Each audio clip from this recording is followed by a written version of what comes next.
السلام علیکم ویورز، میں ناز شاہ آپ کے ساتھ ہوں۔ آج میں آپ کے ساتھ شیئر کروں گی کہ حضور صلی اللہ علیہ وآلہ وسلم نے ایک مرتبہ حضرت جبرائیل علیہ السلام سے پوچھا کہ کس کس موقع پر اے جبرائیل تم زمین پر تیزی سے آئے، اور جبرائیل علیہ السلام نے رسول اللہ کی بارگاہ میں عرض کیا کہ اے اللہ کے رسول، پہلی مرتبہ جب حضرت ابراہیم علیہ السلام کو آگ میں ڈالا گیا تو میں اس وقت عرش الہی کے نیچے مقام سدرۃ المنتہا پر تھا۔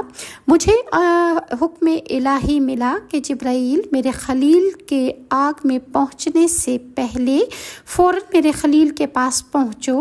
چنانچہ میں بڑی سرعت کے ساتھ اس سے پہلے کہ وہ آگ میں پہنچتے میں حضرت ابراہیم علیہ السلام کے پاس پہنچ گیا۔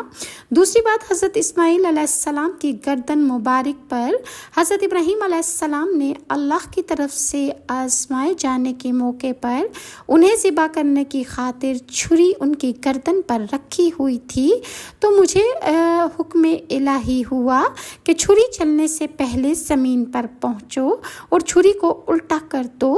چنانچہ میں چھری چلنے سے پہلے ہی زمین پر پہنچ گیا اور چھری کو میں نے نہ چلنے دیا، حالانکہ حضرت ابراہیم علیہ السلام اپنی پوری کوشش کر رہے تھے۔ ان کی آنکھوں پر پٹی بندھی تھی اور وہ جیسے ہی چھری چلاتے چھری الٹی ہو جاتی، تو حضرت ابراہیم علیہ السلام نے اس موقع پر چھری کو اٹھا کر پھینکا اور کہا کہ میں تجھے کہتا ہوں کہ اسماعیل کا گلا کاٹو، تو چھری کہنے لگی کہ تو کہتا ہے کہ گلا کاٹ دے، اور وہ اوپر سے جو حکم الہی ہے وہ یہ ہے کہ اسماعیل کو کوئی تکلیف نہ ہونے دینا، تو میں اللہ کا حکم کیسے ٹال سکتی ہوں۔ تیسری مرتبہ جب حضرت یوسف علیہ السلام کو ان کے بھائیوں نے کنویں میں پھینکا تو اس وقت مجھے اللہ تعالیٰ کا حکم ہوا کہ میں یوسف علیہ السلام کو کنویں کے تہ تک پہنچنے سے پہلے ان تک پہنچ جاؤں اور کنویں کی تہ پر گرنے سے قبل ہی انہیں اپنے پروں پر اٹھا کر کنویں کی تہ میں موجود ایک پتھر پر بٹھا دوں۔ چوتھی مرتبہ یا رسول اللہ صلی اللہ علیہ وآلہ وسلم جب کافروں نے حضور صلی اللہ علیہ وسلم کے دندان مبارک کو شہید کیا تو مجھے حکم الہی ہوا کہ جبرائیل فوراً زمین پر پہنچو اور میرے محبوب صلی اللہ علیہ وآلہ وسلم کے دندان مبارک کا خون زمین پر نہ گرنے دینا۔ زمین پر گرنے سے پہلے ہی وہ خون اپنے ہاتھوں پر لے لو، اور اے جبرائیل، اگر میرے محبوب صلی اللہ علیہ وآلہ وسلم کا خون زمین پر گر گیا تو قیامت تک زمین سے نہ کوئی سبزی اگے گی اور نہ ہی کوئی درخت، اور تمام ہریالی ختم ہو جائے گی۔ چنانچہ میں بڑی تیزی کے ساتھ زمین پر پہنچا اور رسول اللہ صلی اللہ علیہ وآلہ وسلم کے خون مبارک کو میں نے اپنے ہاتھوں پر لے کر ہوا میں اڑا دیا۔ اسی طرح حضرت کعب بن عجرہ رضی اللہ عنہ سے روایت ہے کہ ایک مرتبہ صلی اللہ علیہ وآلہ وسلم نے ارشاد فرمایا کہ ممبر کے قریب آ جاؤ، تو ہم لوگ ممبر کے قریب پہنچ گئے۔ پھر آپ صلی اللہ علیہ وسلم نے پہلی سیڑھی پر قدم رکھا اور فرمایا آمین، پھر دوسری سیڑھی پر قدم رکھا اور فرمایا آمین، پھر تیسری سیڑھی پر قدم رکھا اور فرمایا آمین۔ جب آپ صلی اللہ علیہ وآلہ وسلم خطبہ سے فارغ ہو کر نیچے اترے تو ہم نے عرض کیا کہ یا رسول اللہ صلی اللہ علیہ وآلہ وسلم، آج ہم نے آپ سے ایک ایسی بات سنی جو پہلے کبھی نہیں سنی تھی۔ تو رسول اللہ صلی اللہ علیہ وآلہ وسلم نے فرمایا کہ حضرت جبرائیل علیہ السلام میرے سامنے ظاہر ہوئے تھے۔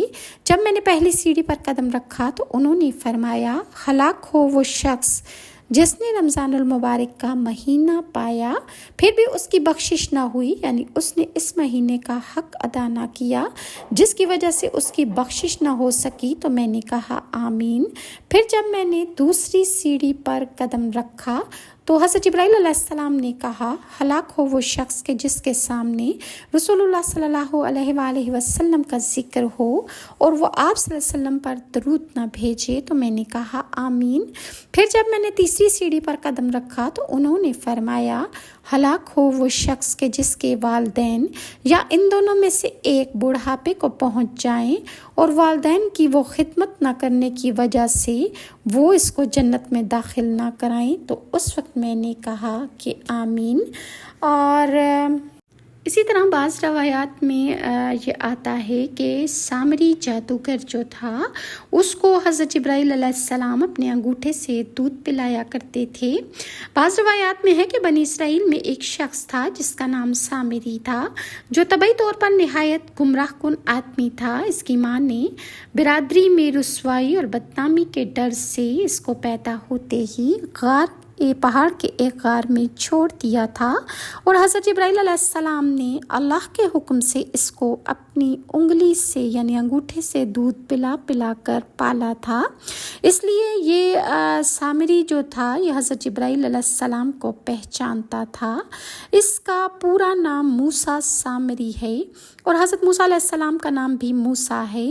موسیٰ سامری کو حضرت جبرائیل علیہ السلام نے پالا تھا، اور حضرت موسیٰ علیہ السلام کی پرورش فرعون کے گھر میں ہوئی تھی، مگر خدا کی شان کہ فرعون کے گھر میں پرورش پانے والے موسیٰ علیہ السلام تو خدا کے رسول ہوئے، اور حضرت جبرائیل علیہ السلام کا پالا ہوا موسیٰ سامری کافر ہوا اور بنی اسرائیل کو گمراہ کر کے اس نے بچھڑے کی پوجا کرائی۔ اس کے بارے میں کسی عارف نے کیا خوب کہا ہے، یعنی جب کوئی آدمی ازل ہی سے نیک بخت نہیں ہوتا تو وہ نامراد ہی ہوتا ہے، اور اس کی پرورش کرنے والے کی کوشش بھی ناکام اور نامراد ہو جاتی ہے۔ تو موسیٰ سامری جو حضرت جبرائیل علیہ السلام کا پالا ہوا تھا وہ کافر ہو گیا، اور حضرت موسیٰ علیہ السلام جو فرعون کی پرورش میں رہے وہ خدا کے رسول ہوئے۔ اس کا راز یہی ہے کہ موسیٰ سامری اصلی شکی اور پیدائشی بدبخت تھا، تو حضرت جبرائیل علیہ السلام کی تربیت اور پرورش نے اس کو کچھ بھی نفع نہ دیا، اور وہ کافر کا کافر ہی رہ گیا۔ اور حضرت موسیٰ علیہ السلام چونکہ ازلی سعید اور نیک بخت تھے، اس لیے فرعون جیسے کافر کی پرورش سے بھی ان کو کوئی نقصان نہ پہنچا۔ جن دنوں حضرت موسیٰ علیہ السلام کوہ طور پر معتکف تھے، سامری نے آپ کی غیر موجودگی کو غنیمت جانا، اور اس نے بنی اسرائیل میں ایک فتنہ برپا کر دیا۔ حضرت ابن عباس نے فرمایا کہ سامری ایک ایسی قوم سے تعلق رکھتا تھا جو گائے کی پرستش کرنے والی تھی۔ وہ کسی طرح سے مصر پہنچ گیا تھا اور بظاہر دین بنی اسرائیل میں داخل ہو گیا، مگر اس کے دل میں نفاق تھا۔ اور سامری ہندوستان کا ہندو تھا جو گائے کی عبادت کرتے ہیں۔ وہ موسیٰ علیہ السلام پر ایمان لایا، لیکن بعد ازاں کفر کی طرف لوٹ گیا، یا پہلے ہی سے اس نے منافقانہ طور پر ایمان کا اظہار کیا، اور فرعون اللہ تعالیٰ کے حکم سے بحیرہ احمر میں غرق ہو چکا تھا، لیکن حضرت موسیٰ علیہ السلام کی قوم کے بہت سے لوگوں کو اس کے غرق ہونے کا یقین نہیں آتا تھا۔ حضرت موسیٰ علیہ السلام نے دعا فرمائی، اور اللہ تعالیٰ کے حکم سے دریا نے اس کی لاش کو باہر خشکی پر پھینک دیا۔ ارشاد باری تعالیٰ ہے، سورہ یونس آیت نمبر 92، آج ہم تیری لاش کو پانی سے نکال لیں گے تاکہ تو ان کے لیے نشان عبرت ہو جو تیرے بعد آنے والے ہیں، اور بہت سے لوگ ہماری نشانیوں سے بے خبر ہیں۔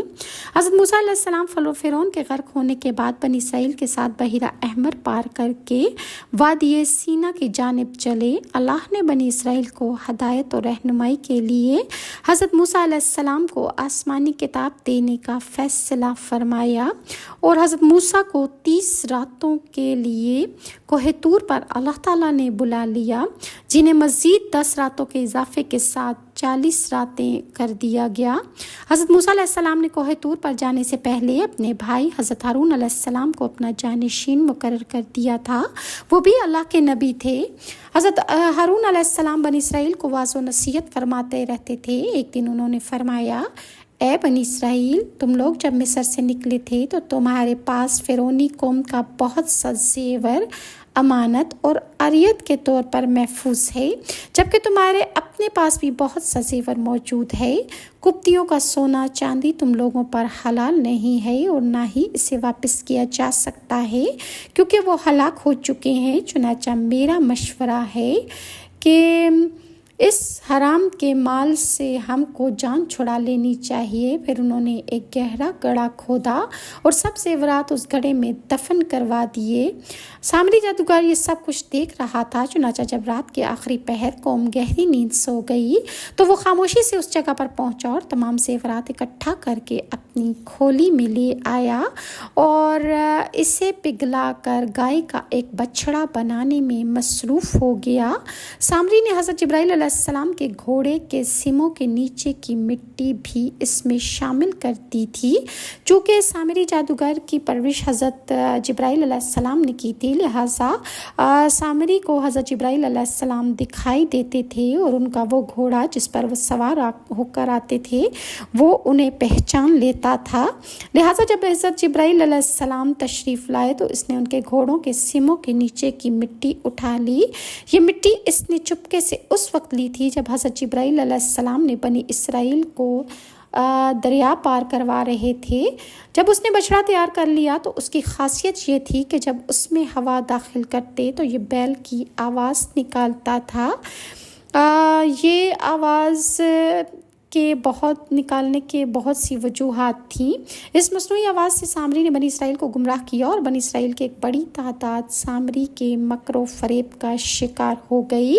چنانچہ اللہ تعالیٰ نے سورہ طٰہٰ کی آیت نمبر 88 میں ارشاد فرمایا، پھر اس سامری نے اس کے لیے ایک بچڑا بنا دیا، یعنی بچڑے کا بت جس کی گائے کی طرح آواز بھی تھی۔ پھر کہنے لگا کہ یہی تمہارا معبود ہے اور موسیٰ کا بھی، لیکن موسیٰ بھول گیا ہے۔ سامری کے کہنے پر اسرائیلی بچڑے کو سجدہ کرنے لگے۔ ایسے میں حضرت ہارون علیہ السلام نے انہیں سمجھانے اور بچڑے کی عبادت سے روکنے کی بڑی کوشش کی، جیسے قرآن کریم کی سورہ طٰہٰ کی آیت نمبر 90 میں ارشاد خداوندی ہے، اے میری قوم کے لوگوں، اس بچڑے سے تو صرف تمہاری آزمائش کی گئی ہے، تمہارا حقیقی پروردگار تو اللہ تعالیٰ ہی ہے، بس تم سب میری تابع داری کرو اور میری بات مانتے چلو۔ اسرائیلیوں کو سونے کا یہ بچڑا اتنا اچھا لگا کہ ہارون علیہ السلام کی واضح و نصیحت کی بھی انہوں نے کوئی پرواہ نہ کی اور بچڑے کی تعظیم اور عبادت چھوڑنے سے انہوں نے صاف انکار کر دیا اور انہوں نے جواب دیا۔ سورہ طٰہٰ کی آیت نمبر 91، ہم تو موسیٰ علیہ السلام کے واپس آنے تک اسی کے مجاور بنے بیٹھے رہیں گے۔ کوہ طور پر حضرت اللہ تعالیٰ نے حضرت موسیٰ علیہ السلام کو اطلاع دے دی کہ اے موسیٰ، سامری نے تیری قوم کو گمراہی میں ڈال دیا ہے۔ سورہ طٰہٰ کی آیت نمبر 85 میں ارشاد خداوندی ہے، اے موسیٰ، ہم نے تیری قوم کو تیرے پیچھے آزمائش میں ڈال دیا ہے اور انہیں سامری نے بہکا دیا ہے۔